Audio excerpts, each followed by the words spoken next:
So, Mark here from Rock and Load.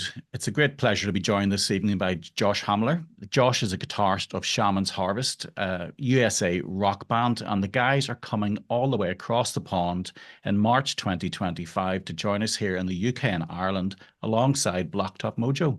Um, Josh, thank you very much for joining us, man. Pleasure to talk to you. Hey Mark, glad to be here with you.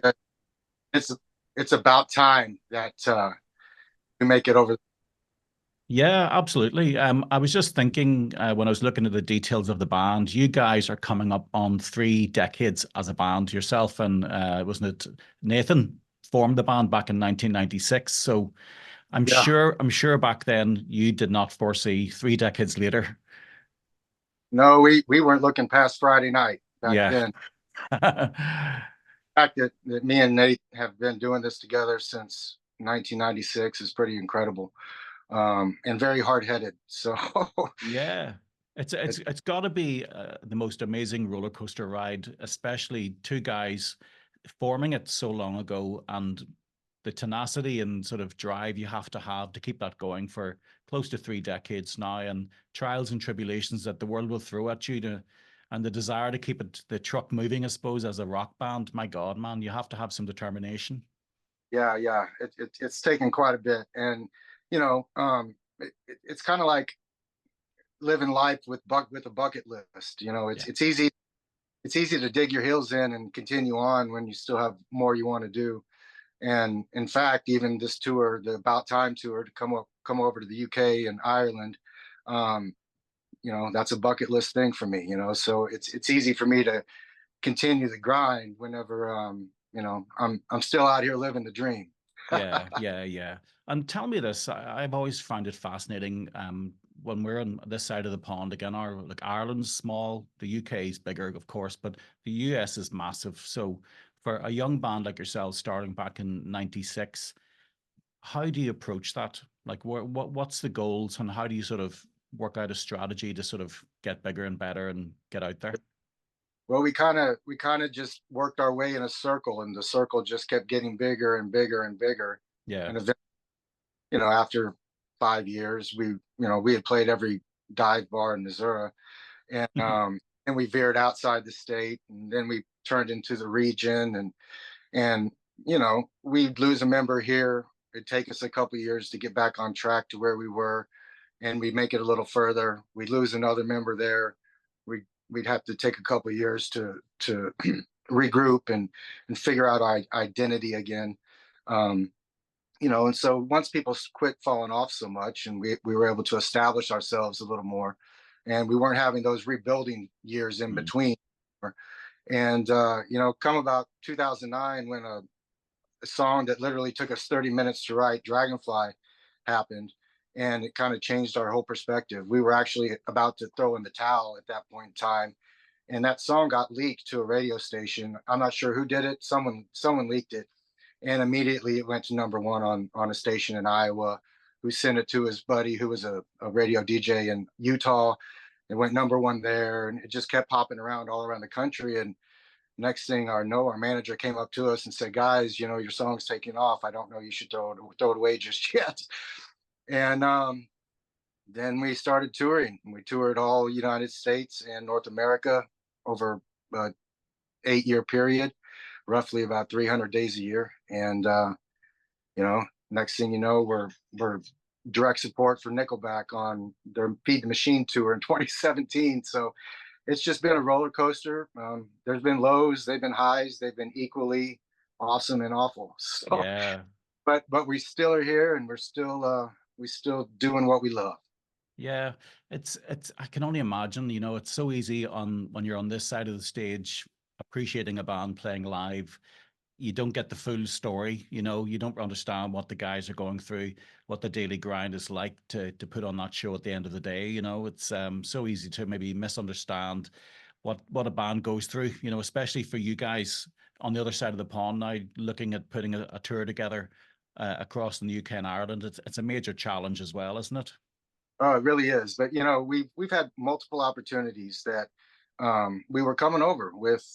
I won't name any of the bands, but we're going to be support for a different act, and whether it was a family emergency or a pandemic, Yeah. um, something got in the way. And so we finally were just like, we haven't done this yet. And it's been something that we really have been wanting to do for a decade now. And we thought if we weren't going to take that chance now, we were never going to take it. And as the way it looks right now, it's going to pay off, and we're going to make it over this in March, and it's going to be an incredible run with our good friends in Blacktop Mojo, another equally awesome rock and roll band. Yeah, and you've got like quite a few dates put together. It's like 15, 16 dates as far as I know as of yet, and maybe some more could pop up for all we know. It must be exciting to really get your feet on the soil and just start rocking from one side of the country to the other. Yeah, yeah, definitely. And as hard as it's been for us to come over and do it, just know that's how hard we're going to perform when we're on stage. Like, we're Yeah, bringing it. Like, we're yeah, yeah, yeah. coming over there and laying an egg, man. We're coming to win it. Yeah, well, I think that's always something that's always pretty special about American bands, that separates you guys from the UK. I think there's definitely a level of performance and stage presence that comes with an American band. I think it's something you guys have to really work on because there's such a big saturated market over there. You have to separate yourselves from every other band. So whenever I see any American band, you guys always deliver live. Yeah, we all pride ourselves on it, and we're a hardworking blue collar band, a lot of DIY, do it yourself, over the years, and our music is who we are. Our music defines us, and what's cool in my book is we have 7 records, and that's like 7 different bookmark chapters of my life that I can go back to and instantly remember where I was when that song was recorded, and whatever event that happened, that like unconsequential event that doesn't matter, but I still remember it. And it just helps me document my life and my life story, and know the parts that I want to pay forward to the next version of me coming through the ranks. Yeah, yeah. I'm sure like when you look back at those albums, just those 7 albums, they're probably like snapshots in time really of where the band was at any given time. Um when you look back now, any real favorites for you that sort of stand out? There's a lot. I mean, it's been majority of my life I've been in this rock band. So Yeah. so there's been a lot of band members come and go, and but memories that we created during those moments, I could never take those away from those guys. Yeah. You know, one of our very first experiences was going to Nashville and recording our first record with Bill Cuomo, who was a co-writer on Kim Carnes' Betty Davis Eyes, and my uncle Beebe, who happens to be a original member of the Little River Band. And so they brought us to Nashville like when I was just out of high school. The rest of the guys were finishing high school, and that's kind of where it all began, where we got our feet wet, and we've been in the water ever since. Yeah, and like one thing that fascinates me about the journey of a band is the growing pains. So like you talk about that sort of coming out of high school, etc. I'm sure you guys were probably musically competent, but being brought to say a studio in Nashville, like it's got to be a big eye-opening experience, and then working with Yeah, people with like a wealth of experience. right. Each step of that journey is something new and very exciting, I'm sure. No, absolutely, and that's the beauty of each record that we've made. We've used elements from the previous record, but we've upped our every record is kind of like the step up, because we didn't know to know. And so, but then once you learn it, and once you like, the light bulb turns on in your head, and then it just makes that evolution. And as a musician and as an artist, you never want to sit there and just be stagnant. You want to evolve into the next better version of yourself. So not that you're not good as you are, but who wants to sit still their entire life? Yeah, and I'm sure you're always sort of pushing the boundaries musically and pushing yourselves as well. Because as you say, the stagnant part is when, you don't feel like you're evolving, and you have to evolve really to better yourself as a musician and as a band. So you're always constantly challenging yourself. Do you find yourself then with each new album trying to push the boundaries that little bit more? A little bit. I mean, our Red Hands Black Deeds record, we decided to do like to not waste, but spend more money and do it all analog. Oh, right. And Okay. Like it was hardly any computers other than the one the one computer was used for that record. Um, and that record deserved that kind of approach. As far as Revelator goes, we kind of went opposite of that. And when we brought in Kyle Odell to produce that record, he's very digital and likes to use all of the new technology, and kind of he has his ear on the pulse of a newer time or generation. So he kind of helped steered us into those type of sounds and the guitar tones. And it's a for us, we never want to be the same record in repetition. Like every record, we want to stand on its own, but to have that cohesiveness that says undoubtedly, oh yeah, that's Shaman's Harvest. So that's kind of like our goal, is to just be true to ourselves and to never let a genre specific categorization apply to us. Yeah.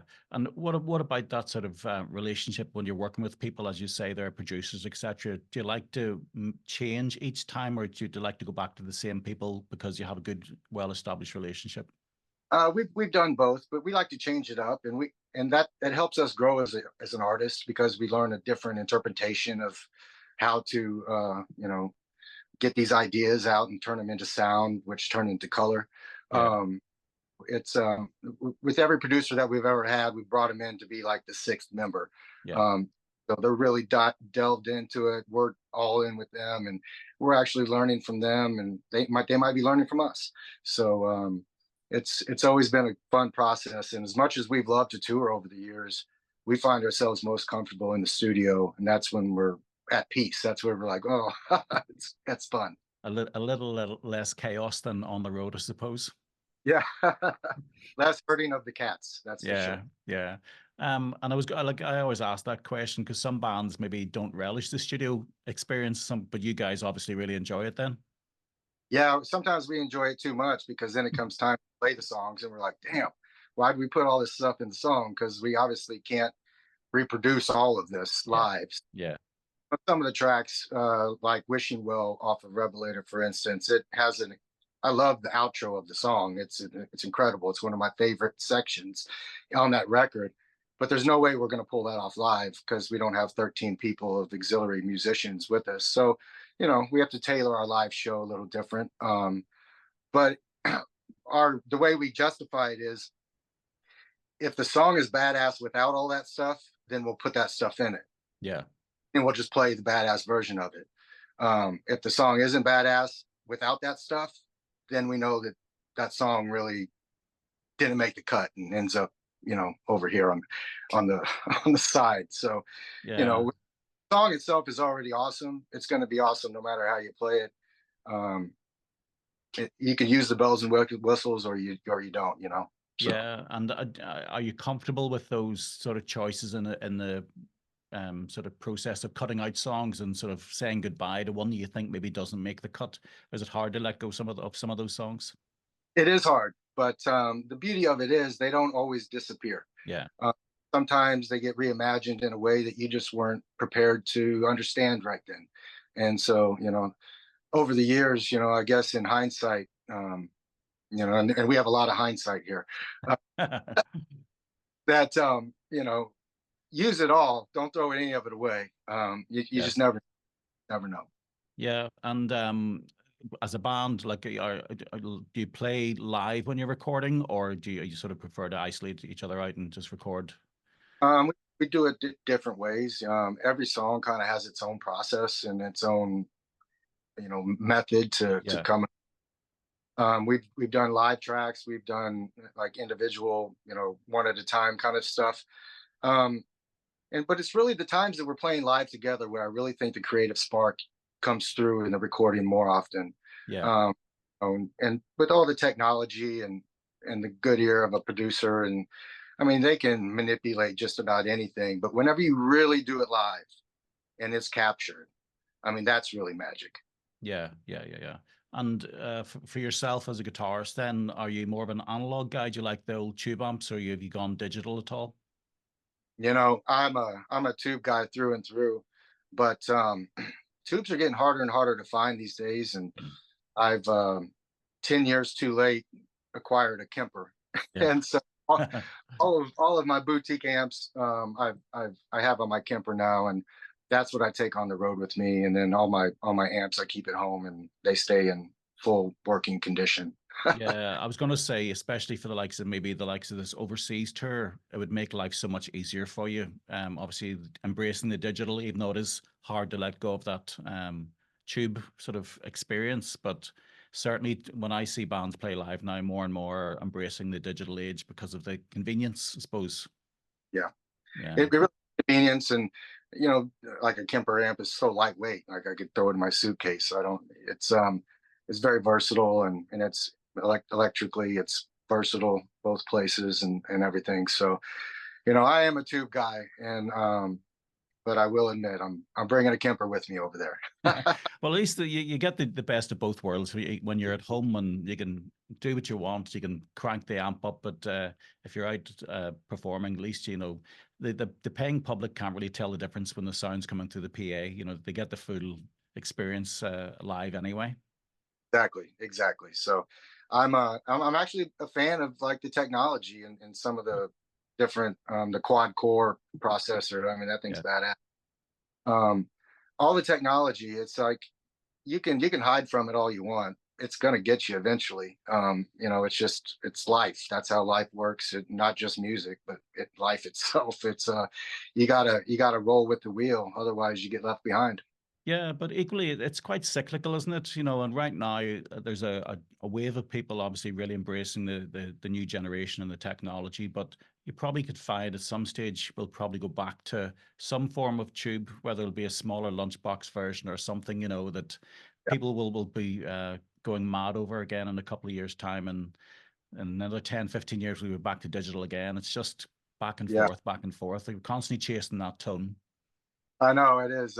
It ebbs and it flows. It's speaking of Chase and Tone, the guys in Blacktop Mojo that are coming over with us, a few of them have a side project called the Tone Bros, Oh yeah. and they're literally going across North America trying to in search of the perfect tone. So we'll see what they come up with. Yeah, it's just a relentless it's just a rabbit hole, isn't it? Like really, they have us Never throwing went money at them left, right, and center, and you know you're never happy, never happy. right. And so For, gear wise, what are are you Les Paul man? I think I saw in one of the videos it was Les uh, Paul. yeah, I'm a Les Paul guy. I'm really a PRS guy. I Okay, have several Paul Reed Smith guitars.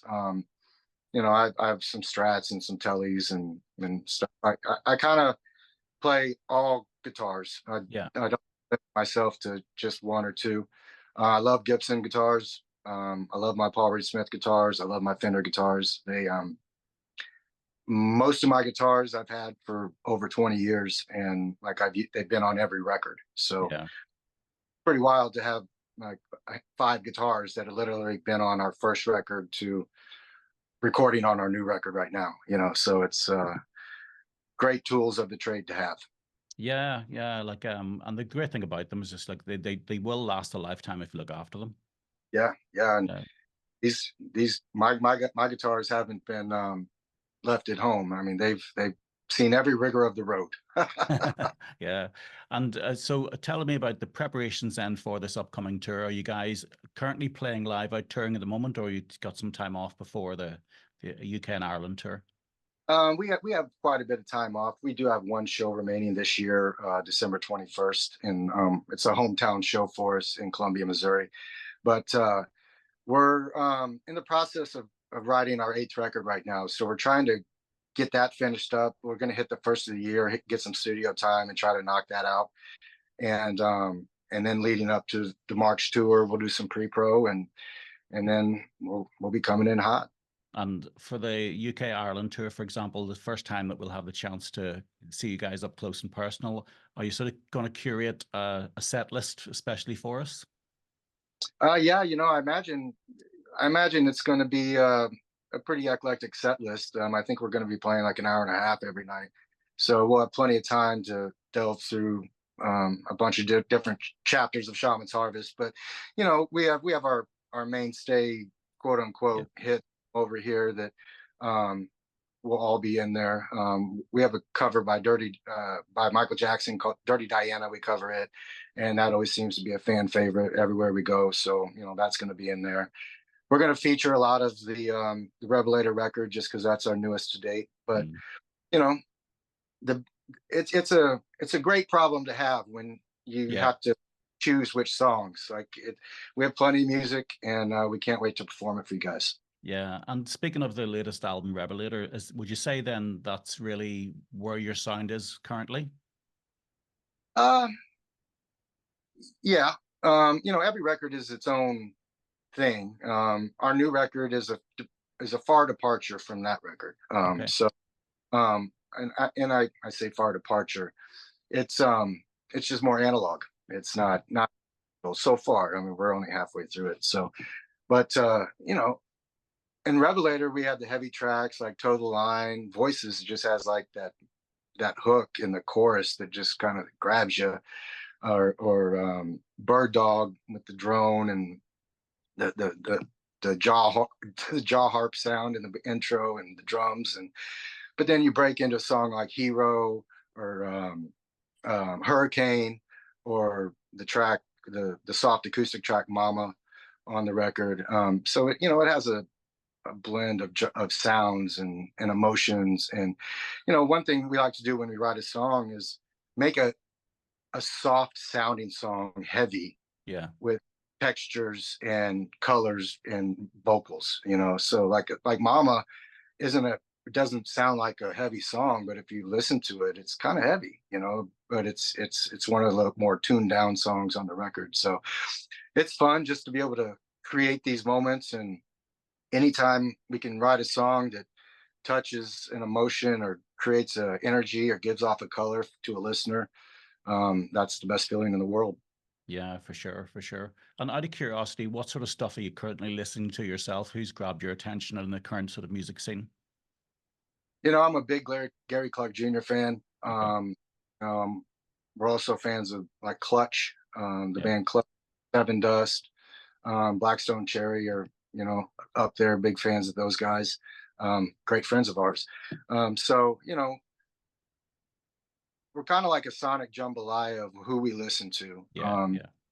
Some days it might be listening to some Robert Townsend, some old blues, or you know, some Motown. Or other days we're listening to Rob Zombie, or you know, it's kind of schizophrenic our musical tendencies. But or you know, Van Morrison, someone that we listen to all the time. You know, so Yeah. uh, we listen to the classics, the rock classics, the '70s classics, the grunge classics. It turns out a lot of it's all classic now. It used to have a different name. Uh, Yeah. uh, but anymore, you know, we just like to listen to good music, and it can Yeah. be kind of genre that is. There's not a genre that doesn't have some kind of good music, you know. And do you have faith that the younger generation coming through are going to be able to fly the flag and keep it going? Are you concerned about the state of rock in 2024? You know, I am a little concerned, but you know, I made sure that all of my sons knew who each of the Beatles were and what they did within the band. So if more people would do that, Yeah. maybe we back. Yeah. I think commercial radio's got a lot to answer for, really, doesn't it? But you've Yeah, got to keep commercial the faith. and streaming. You know, love the Spotify. We get good Spotify streams. I just wish they treated the artist a little more fairly, as far as the compensation goes. Yeah. And like, how do you guys, obviously you're working with Mascot Records, which is obviously such a great label to be involved with. How's the relationship been with them, and how have you found sort of support from their side of things? Oh, they've been great. You know, we like I said before, we're a do-it-yourself kind of band, and so we're heavily involved in any and all things Shaman's Harvest. The label is there basically to help us make our visions happen, and they really have came through over the years. And we're looking forward to doing this next record with them, and you know, and touring the world. Hopefully, you know, we'll see. But having them has been a great asset, and you know, there's a lot of horror stories when it comes to record labels over the years. Just have been lucky. Yeah, yeah. Well, that's great. That's great. That's all you can ask for, really, isn't it? You know, that you have somebody on board who's in tune with the band. Yeah, definitely, definitely. And Ed in particular, he's such a music connoisseur. He just gets it. And even in the New York office, Ron, it's great to have him on the team. Yeah, brilliant, brilliant. Well, look, I won't hold you too much longer, Josh. Thank you very much for joining us tonight, and I'm genuinely excited to see you guys across because we don't get enough bands of your ilk in Ireland, so we're really looking forward to that one. And as I said just earlier on, the tour kicks off March 5th at the Fleece in Bristol, and then a big run of dates across the UK and Ireland. So 3 dates in Ireland as well. So fair play to you guys making a dent in the Irish contingency as well. We'll definitely appreciate that. Well, I heard through the grapevine that everybody's going to this concert somewhere in the UK or Ireland. So make sure you guys get your tickets soon. Oh, absolutely. Yeah. And what's the website address the guys can find your tickets at? Shamansharvest.net. .net. Okay, cool. Well, Josh, again, thank you very much for your time tonight. Absolute pleasure talking to you. And I'll definitely catch you on your Irish leg. All right, man. Take Okay, care. man. Peace. Take care of yourself. Thank you very much again. I hear the rock and roll call now until I push it